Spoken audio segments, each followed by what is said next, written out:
みんなこんにちは。今日も3分のポッドキャスト聞いてくれてありがとう。今回も普通体タメ口で話すね。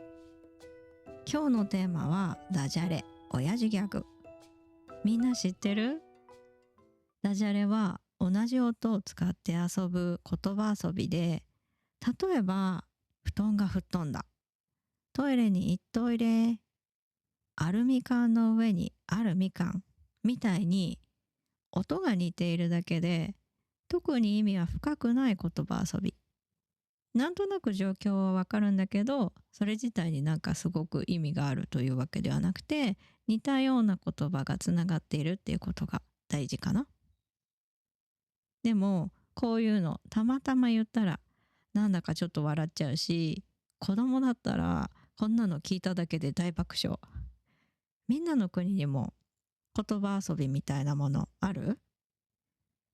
ちなみにこのダジャレ、親父ギャグって言ったりするんだよ。親父っていうのはお父さんのことで、お父さんが面白いと思って言うダジャレだから親父ギャグ。親父が使うっていうぐらいだから、ちょっと古いとかちょっと寒いって思われて、言った後に空気が少し止まったりするところまでがセット。みんなの国にも親父っていう言い方あるかな？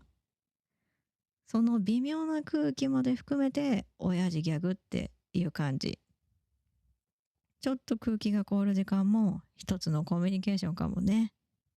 ダジャレや親父ギャグは音が似ていることとか短いこと、すぐ言えることが結構大事で、難しい単語っていうのはあんまりいらないんだよね。むしろ簡単な単語の方が作りやすいかも。例えばカレーはカレーとか、最初のカレーは食べ物のカレーライスのこと。で、次のカレーっていうのは辛いをちょっと崩した言い方。カレーって言うんだよね。同じような言葉が入ってれば大丈夫。日本語の文法とかネイティブの話し方を聞いてると思いつくことがあるかも。みんなもなんか日本語のダジャレ思いついたら投稿してみて。それにみんなの国のダジャレももしあったら教えてね。じゃあ今日はここまで。最後まで聞いてくれてありがとう。このポッドキャストでは私の興味のあることとか日本語学習についてお話しすることが多いから、みんなが聞きたいテーマがあったらコメントで教えてね。じゃあまた次回のポッドキャストで。